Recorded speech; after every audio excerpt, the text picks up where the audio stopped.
Thanks for joining us for National Focus. I'm Kerdisha St.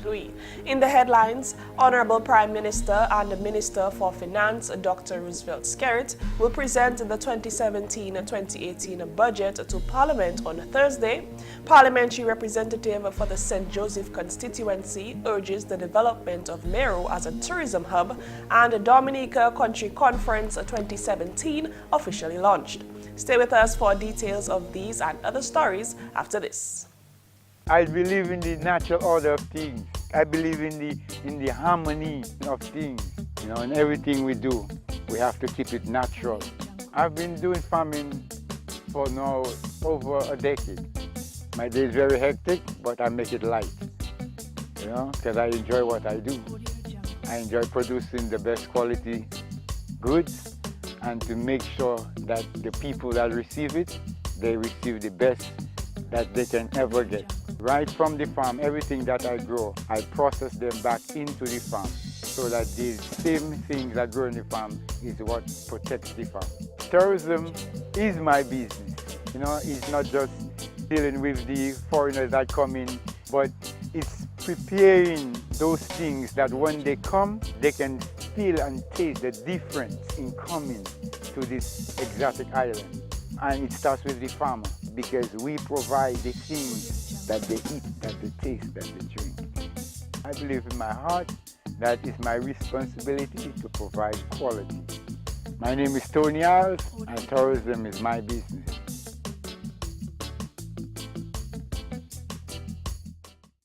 Thanks for staying with us. The first meeting of the third session of the 9th Parliament gets underway at the House of Assembly on Thursday, July 27th.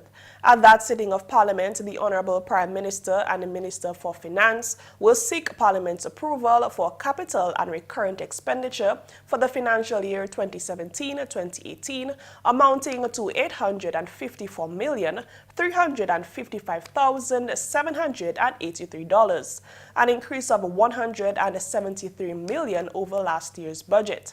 Total recurrent expenditure is more than $500 million, while the capital budget is just under $350 million. The Honorable Finance Minister will, in his budget statement, provide an explanation for the increases and decreases in allocations, as well as provide some important performance indicators. Among the plans already articulated by the Honorable Finance Minister for this year's budget is a new program for small business development. Over $24 million capital has been appropriated to that ministry under capital expenditure. The Finance Minister also revealed that $52.9 million capital expenditure will be allocated to the Ministry of Health for free medication to treat terminally ill patients. President of Dominica, His Excellency Charles Savre, will also address the House on Thursday. Also this news time, as government continues to invest in promoting the Dominica tourism product, the Honorable Member of Parliament for the St. Joseph constituency, Kelver Darroux, is hoping to shape one of the communities under his charge into a premier tourism hub. Addressing a government-organized town hall meeting in Mero on Monday, the Honorable Parliamentary Representative revealed plans to invest further into the development of the tourism sector of that community through yachting. And one of the projects that we are going to undertake in the upcoming financial year in Mero, we are going to undertake seriously yachting development in this community. Because we believe Mero is well positioned to receive yachts. It used to happen in the past when we had Castaways Hotel blooming. And I believe the Ministry of Tourism has put in the budget an amount of $500,000 where we'll develop a jetty in Mero and all of the other infrastructure to ensure that we can bring the yachting industry here in this community. Honorable Darroux urged his constituents to find creative ways to enhance the tourism products currently being offered to add more value, in turn increasing the financial returns for the community. Mero is known for being home to one of Dominica's most popular beaches and water sports entertainment, with tourism being the mainstay for the economy of the community. The Member of Parliament stressed the importance of maintaining a pristine environment for the expected visitors. We have to ensure that if we really want to continue to make the tourists come to Mero and to make the monies from the tourists, Mero has to be clean, the beach has to be clean, and we have to maintain proper garbage disposal mechanisms. And that is important, because no tourist wants to come to a little place. No tourist wants to go to a beach, and when they come to the beach is dirty. We will be sending a bad signal for the tourists.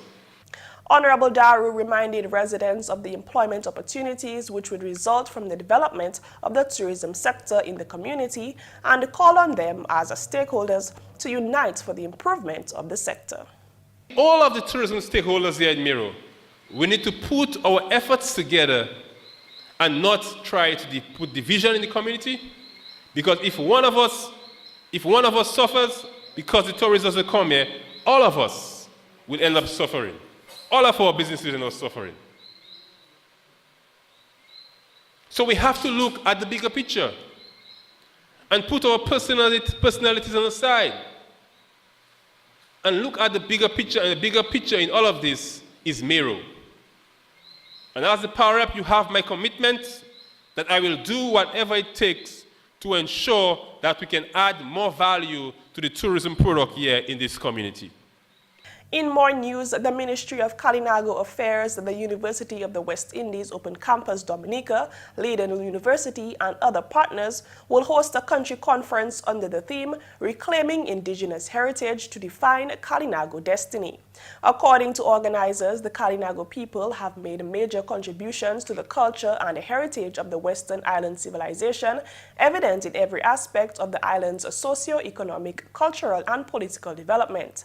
As the last indigenous people of the region, aspects of the Kalinago legacy have survived in numerous forms during colonization and continue to be an integral part of its present development. This country conference will bring together indigenous leaders, academics exploring indigenous issues, professionals working on indigenous problems, students exploring indigenous culture, and other interested individuals to discuss Kalinago's sensitive issues, exchange ideas, and collaborate on building resiliency in indigenous communities in the archipelago. On Monday, during the official press conference, Development Officer in the Ministry of Kalinago Affairs, Cozier Frederick, highlighted the notable contributions of the Kalinago people, as well as the need for educating more people about the indigenous race.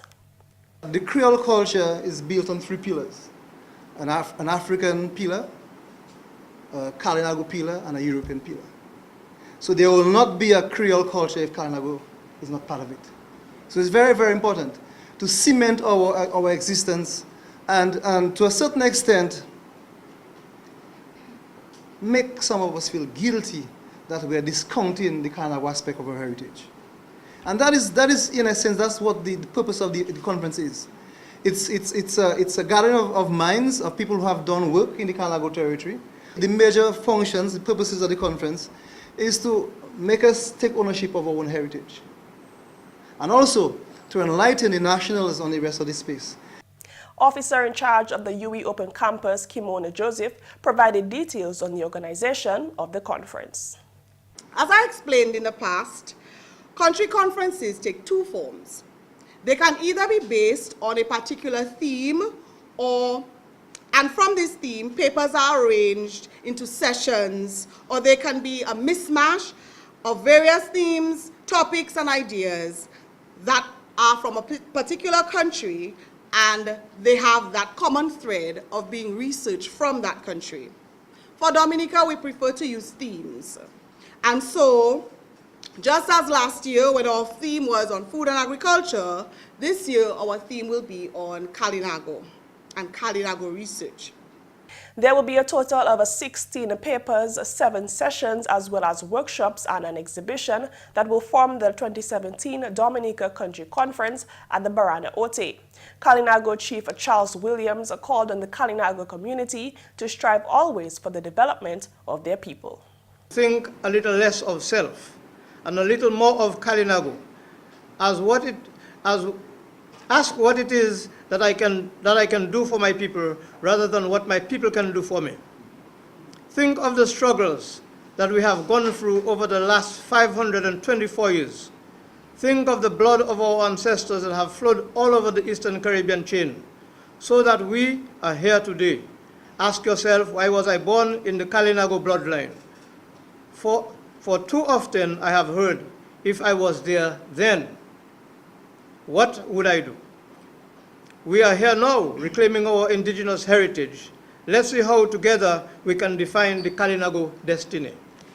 Meantime, every year Dominica observes World Indigenous Peoples Day with the hosting of varied activities aimed at engaging and educating people through engagement. According to Cultural Officer Prosper Paris, last year the focus was on education, which is critical for the sustainability of the Kalinago culture. We'll kick up on the 6th Sunday, that is August, with the help of the events committee. We will be doing a hike to the Charles Warner Waterfall in Kalinago territory. Is one of our sites. Visit on the Sunday, the same Sunday. We would have sunset, we would have a naming initiation, which we do every day, and this is an effort to bring back the Kalinago language in a very informal way by giving you your Kalinago name. On Monday, we'll have a Wiku 7 at the Karina village, and this will engage all the Kalinago people to talk about the right of indigenous people. Not only what is printed, but how we as a people organize ourselves, how we participate in our own development, and what is lagging among ourselves, we ourselves. And on Tuesday, we will be having a dinner, a traditional dinner. If you really want to get traditional food, it will be a Tuesday where we officially welcome our presenters and other people who participate in the conference. And on Wednesday and Thursday, we have 2 other activities. On Wednesday night, the first day of the conference, we will have a story night. And on the Thursday, the 9th, we will have a singing and drumming festival where all the cultural groups will entertain themselves and do activity, reminding us it is our day, International Indigenous Day. And we will end up on the Friday with a visit through the Kalinago territory. You're watching National Focus. More when we return. When you think about it, food is life. That's why people come to Dominica. They don't only come for the waterfall or the scenery or the views, but it's the flavor. Sometimes it is just what they can taste. The flavors that we have here, you can't find anywhere in the world. They are truly unique. I've been in business 17 years, and I see so many guests come and go. My business is to put a smile on their face and something good in their belly. Everything we serve here is local.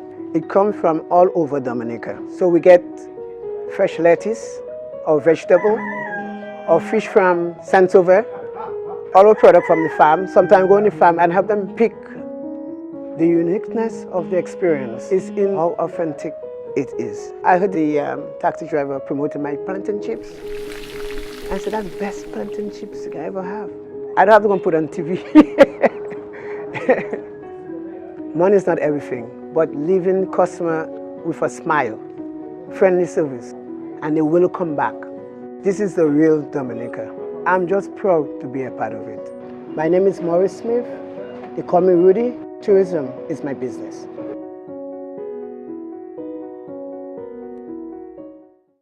Welcome back. The general public is encouraged to participate in the Adopt a Dominica River program. This call was made by Father Franklin Coffey, a representative of the World Rivers Day Committee. Dominica, through the Waitakabuli Ecological Foundation, WEF, began to recognize World Rivers Day in 2005. World Rivers Day will be celebrated on the 24th of September. Earlier this month, a training was held at the Rosalie Resort with members of the Adopt a River program in Trinidad, local authorities, and stakeholders to make this year's World Rivers Day a success. The Dominica Association of Local Community Authorities, DALCA, was unanimously endorsed as the body to spearhead the Adopt a River Dominica program. Representative of the World Rivers Day Committee, Father Franklin Coffey, says that the Honorable Prime Minister, Dr. Roosevelt Skerrit, has given his full support for the initiative. I must say, even in corresponding with the Prime Minister, while I was in Trinidad, he said this is a good initiative, and he said he'll do his best to support the program. Focus will be placed on 4 rivers for World Rivers Day: the Roseau, Belfast, Hampstead, and Rosalie River. For instance, we have Jacqueline Douglas from Portsmouth, Hampstead, and in fact, today, like every Monday they meet to plan. They're one of the groups that are well ahead for the next World Rivers Day. I know they're going to have a week of activity enhancing rivers. I think they're still waiting on the 2 village councils to commit themselves. Ansdemi, I think, is one of those councils. But that's their plan.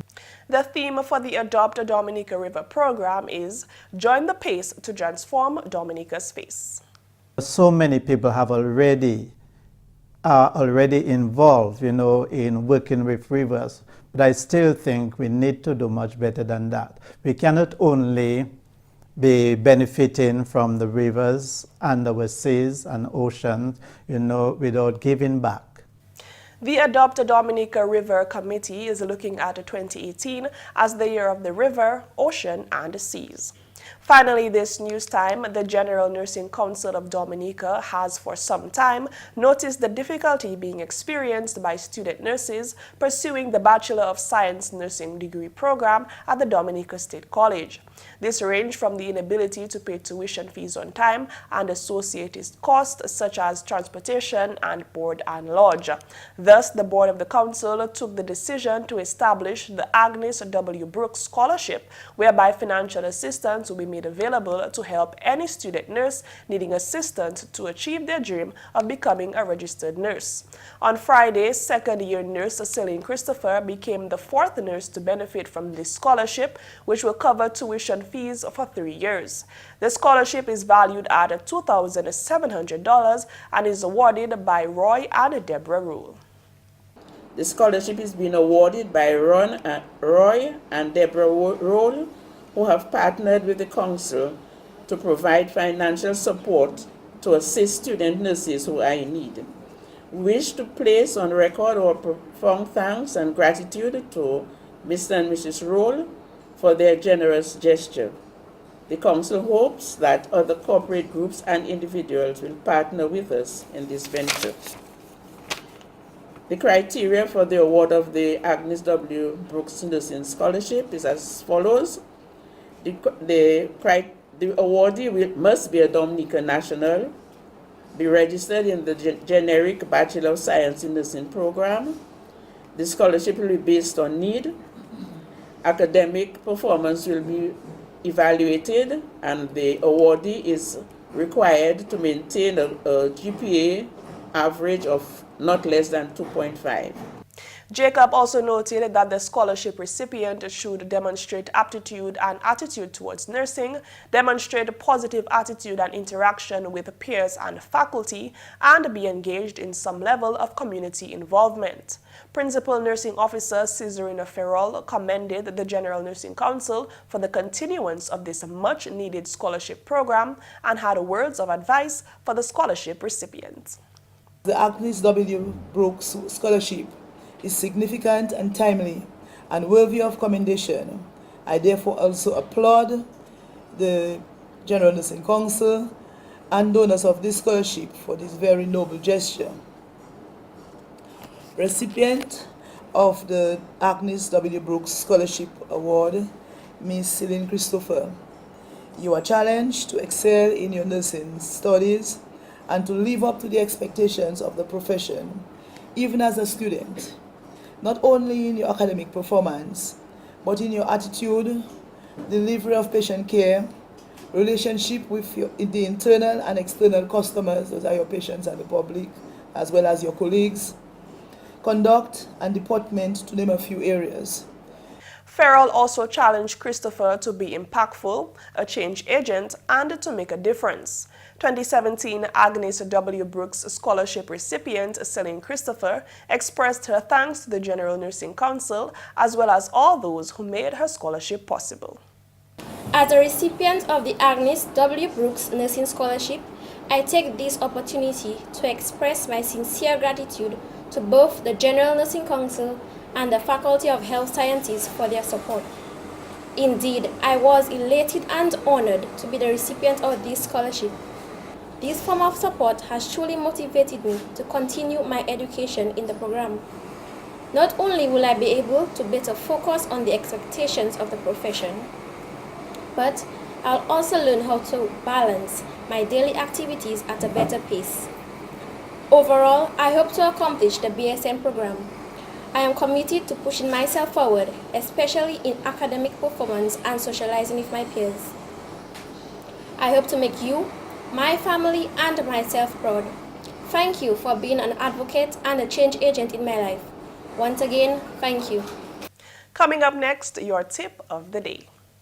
When you think about it, food is life. That's why people come to Dominica.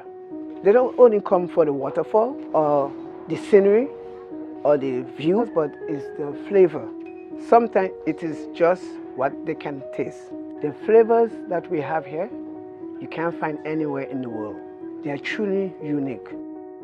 I've been in business 17 years, and I see so many guests come and go.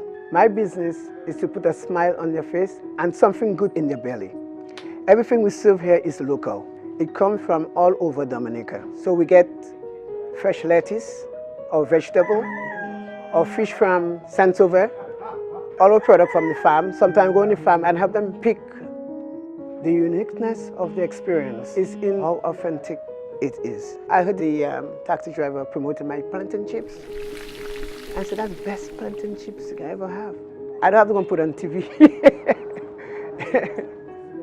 Money is not everything, but leaving customer with a smile, friendly service, and they will come back. This is the real Dominica. I'm just proud to be a part of it. My name is Maurice Smith. They call me Rudy. Tourism is my business.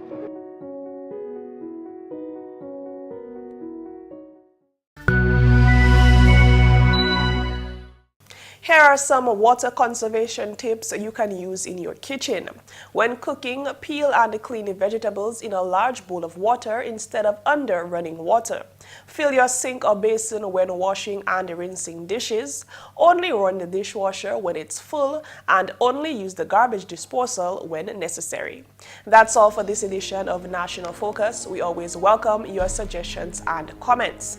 Drop us an email at gis@dominica.gov.dm or visit our website news.gov.dm.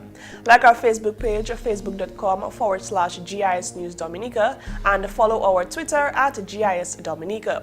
You can also catch up on past National Focus newscasts on our GIS Dominica YouTube channel. Live streaming is also available on our YouTube channel 24 hours a day. From all of us here on the GIS News Production team, I'm Kerdisha St. Thanks for watching.